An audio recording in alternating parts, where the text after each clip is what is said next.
Bonjour chers amis, nous continuons à avancer dans le carême au rythme de Laudato Si et un petit peu dans l'encyclique Fratelli Tutti. Et aujourd'hui, vous allez découvrir sur la paroisse, à la paroisse, au fond de l'église ou sur le site de la paroisse, vous allez découvrir le thème de ce week-end qui est marche et déplacement de proximité. Ça apparaît un petit peu anecdotique, dit comme ça, en disant oui, voilà, bah oui, peut-être vaut mieux privilégier la voiture et encore, c'est pas toujours pratique, voilà.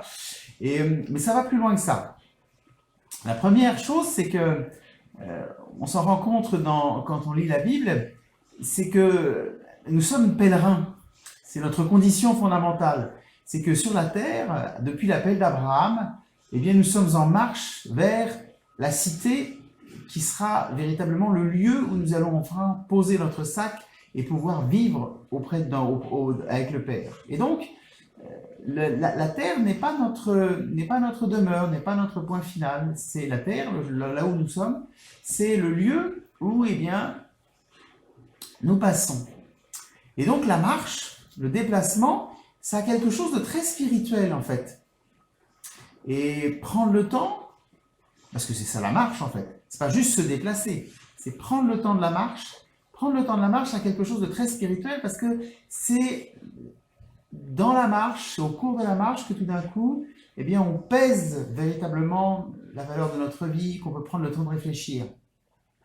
C'est pour ça que y a beaucoup d'expériences spirituelles très fortes qui sont faites par pas mal d'entre nous avec les pèlerinages.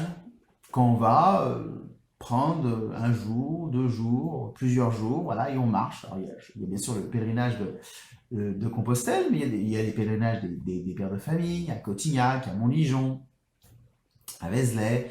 Voilà, il y a des pèlerinages très locaux qu'on peut faire. Je me souviens, il y a quelques années, on avait fait un pèlerinage des croix de la ville de Sartrouville. Et aussi monter sur la Borde.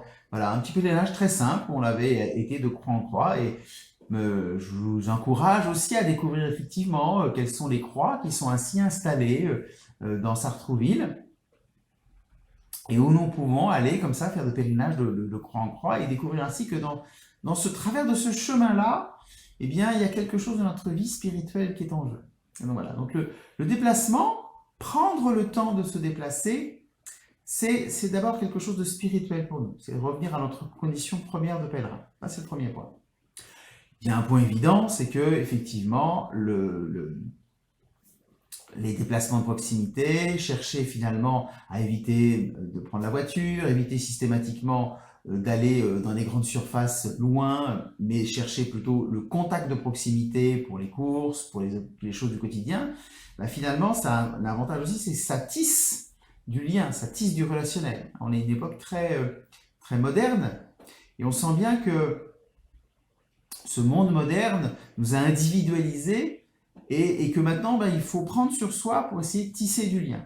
Et la démarche écologique, intégrale, la démarche écologique dans le sens chrétien, c'est une démarche qui cherche justement à tisser du lien, à se rapprocher les uns des autres. Et ainsi, tout ce qui est lieu de proximité, prendre le temps de rencontrer les gens, de rencontrer ses voisins, voilà, en faisant les courses dans son quartier. C'est ça aussi, ça tisse du lien, ça permet aux gens de se connaître davantage, de découvrir qui on peut aider, qui vit avec moi, et ça construit ainsi cette écologie humaine, qui n'est pas simplement la préoccupation de problèmes écologiques particuliers de notre époque, mais cette écologie humaine qui est cette façon dont profondément nous vivons en harmonie et en lien, et ces liens, il faut les cultiver avec Dieu, avec nos proches et avec la nature. Donc la marche, c'est,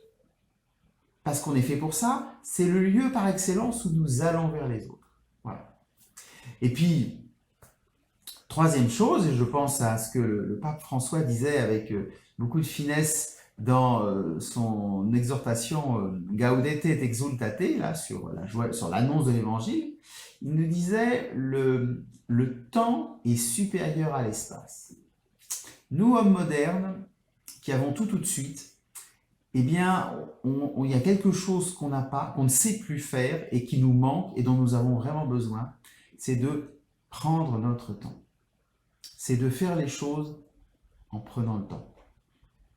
Sortir d'une espèce d'efficacité, de l'immédiateté, pour accepter d'entrer dans la patience et le fait que, eh bien, c'est le chemin parcouru qui a de la valeur plutôt que le but recherché et effectif.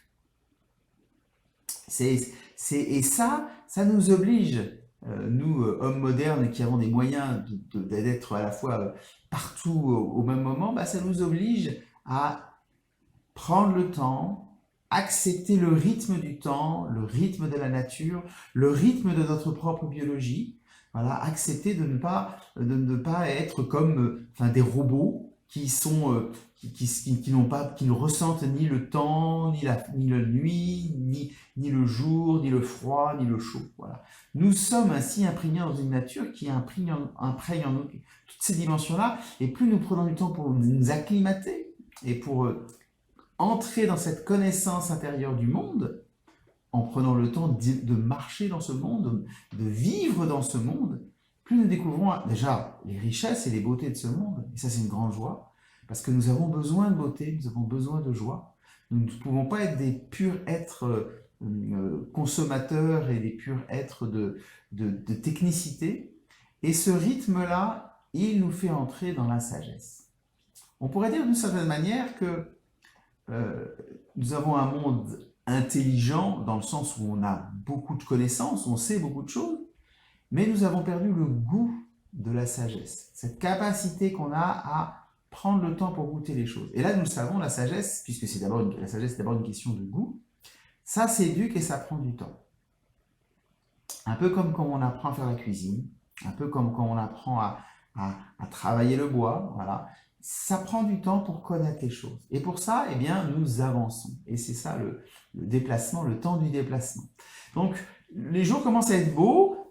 Je ne peux que vous recommander d'essayer justement d'entrer dans cette démarche de connaissance de ce qui est autour de vous et de pèlerinage, même si c'est pour faire juste quelques pas dans votre jardin, d'éteindre votre télévision et vos écrans et d'aller voir le vrai monde.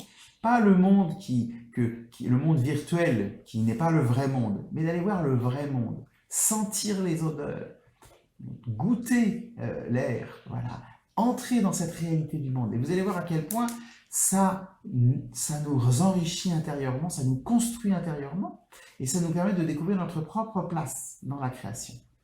Voilà. Petit exercice de carême, tout simple. Se déplacer, prendre le temps de marcher, prendre son temps, et vous allez voir que les fruits de ce temps-là, voilà, consacré, et nous transforment profondément. Voilà, chers amis, je vous souhaite un très bon dimanche, troisième dimanche de carême. Voilà, c'est pas tout à fait la mi-carême, mais nous avançons quand même. Nous n'avons pas encore passé tout le carême, nous avançons. Et nous nous retrouverons la semaine prochaine.